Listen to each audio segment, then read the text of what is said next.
₹300 का स्टॉक अब ₹72 में। Hi, this is Dev and watching traders diary. और आज हम बात करने वाले धानी सर्विसेज के स्टॉक के ऊपर। क्या बजाज फाइनेंस को टक्कर देगा धानी सर्विसेज? आज हम इसके ऊपर डिटेल में बात करने वाले। चलिए दोस्तों समझ लेते हैं। तो ना, धानी सर्विसेज बहुत बड़ी गिरावट हुई है, लेकिन हमें इसके बिजनेस मॉडल को भी समझना होगा और क्या इसके रिव्यू है इसको भी समझना होगा। लेकिन अभी इतना कहना काफी है कि बहुत बड़ी गिरावट हो चुकी है और ₹400 का शेयर अब ₹72 में मिल रहा है।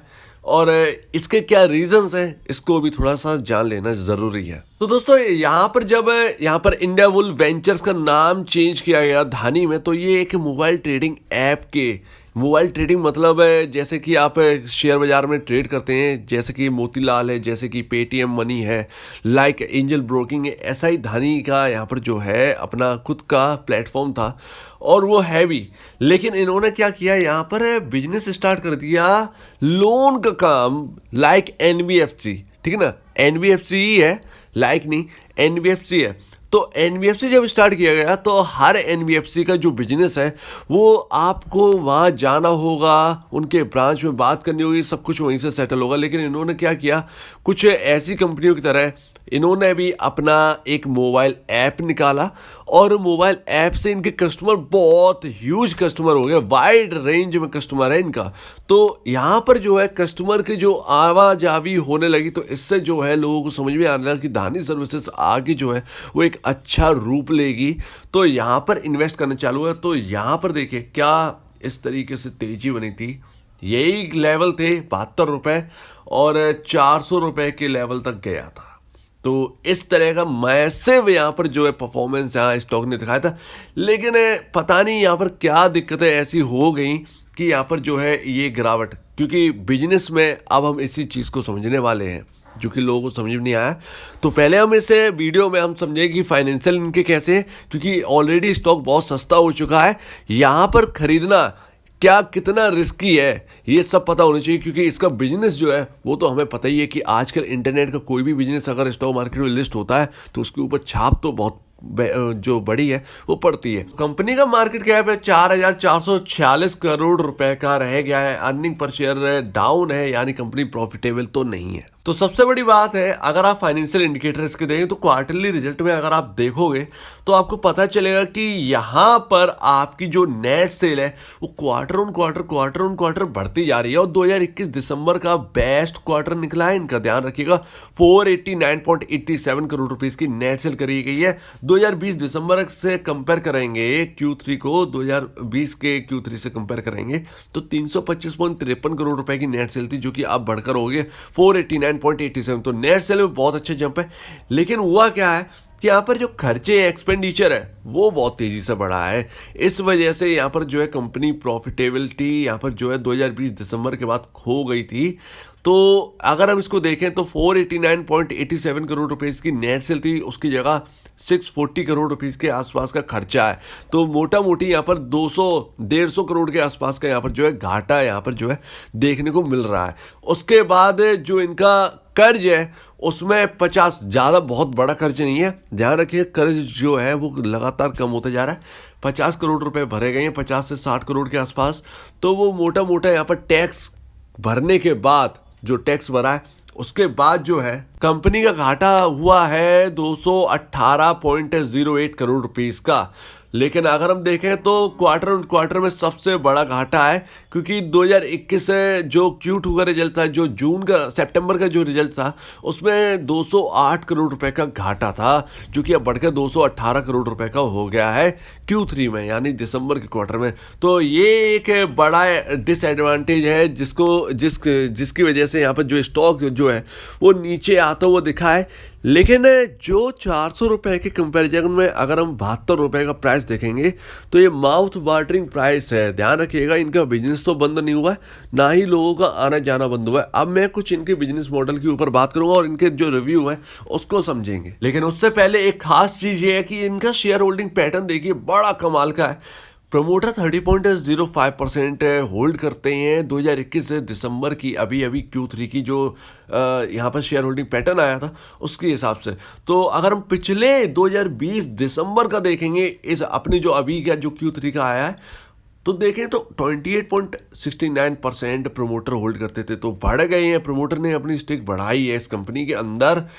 और यहाँ पर एफआईआईज की जो मैंने पोजीशन देखी है तो वो बहुत ह्यूज है, 27.60% के आसपास की यहाँ पर जो है एफआईआईज इस कंपनी में होल्ड करते हैं। तो 27.60% बहुत बड़ा नंबर होता है, एफआईआईज बहुत बड़े पैमाने पर इस कंपनी में होल्ड करते हैं। वही डीआईएस देखें तो वही उनका है 1.40 के आसपास ही इस कंपनी में होल्ड करते हैं। रिटेल इन्वेस्टर 41.38% इस कंपनी में होल्ड करता है। तो सबसे ज़्यादा जो स्टेक है वो रिटेल पहले है, रिटेल के पास सबसे ज़्यादा स्टेक है, दूसरी है प्रमोटर के पास, तीसरी है एफआईआईज के पास। और जिनके पास अगर ऐसा है, एफआईआईज इतनी बड़ी संख्या में यहाँ पर है, तो यहाँ पर उनको एफआईआईज यहाँ पर जो बिजनेस मॉडल में डाउट नहीं करना चाहिए। एफआईआईज यहाँ पर है, इसका मतलब है इस कंपनी में कुछ ऐसी चीज़ है जो कि एफआईआईज को नज़र आ रही है। तो अपने जो रिटेल है वो उन्हें एक मौका शायद मिल रहा है। 72 रुपये में रिस्क कम हो जाता है, ध्यान रखिए। 400 रुपये पर बोलने के लिए कहते तो यहाँ पर रिस्क ज़्यादा था, लेकिन 72 रुपये में रिस्क कम है। एटलीस्ट जोमेटो की तरह देखिए, यहाँ पर एटलीस्ट आप ऐसे देखिए कि यहाँ पर जो है इस कंपनी पे ये थोड़े से रिस्की बैट है, लेकिन 72 रुपये में वो रिस्क ना 90% फैक्टर इन हो जाता है। 72 रुपये से कितना नीचे गिरेगा, तो वही चीज़ सोचिए यहाँ पर। तो ना अभी देखिए कई जगह पर मैंने कुछ लोगों से पूछे जो धानी का ऐप यूज़ करते हैं, तो उन्होंने जो फ्रेंड सर्कल है उनका क्या कहना है ये देखेंगे, कस्टमर रिव्यू क्या है ये भी देखेंगे। तो देखिए फ्रेंड सर्कल का ये कहना है कि सर्विस जो है वो ठीक है, लेकिन इनकी जो इंटरेस्ट रेट है वो बहुत ज़्यादा हाई है, वो काफ़ी ज़्यादा हाई है, जो इनको फीस जो है वो पेमेंट करी जाती है। तो ये बहुत गलत है। तो यहाँ पर जो है ये थोड़ा सा महंगापन आ रहा है लोगों के लिए, ये धानी वालों को समझना चाहिए। अब यहाँ पर दो चीज़ें पता करनी होंगी कि यार यहाँ पर जो आप ऐप देखते हैं एम पॉकेट या अदर ऐप जो स्टूडेंट के लिए होता है, जो कई लोगों के लिए होता है, और उनके जो चार्जेस है वो 27-20% के आसपास का इंटरेस्ट लगाते हैं। यानी अगर आपने 2000 रुपये एम पॉकेट से लिए तो यहाँ पर जो है आपके पास 1700 रुपये देंगे, 300 रुपये वो अपना चार्ज जो है वो काट लेंगे। फिर आपका जो है जो एम पॉकेट का जो इंटरेस्ट है वो भरेंगे तो आपको पता चलेगा कि वो 2400 रुपये तक पहुंचता है। तो आपके पास क्या आएगा, कुछ नहीं आएगा। 1700 रुपये आपको मिले, 2000 का आपने लोन लिया, 1700 आपको मिले और 300 रुपये कट हो गए, 300 रुपये प्लस 400 रुपये, 700 रुपये आपको भरना पड़ा। तो ये है एक मेन प्रॉब्लम ऐसे ऐप की। अब यही चीज़ क्यों होती है मैं आपको बता दूं।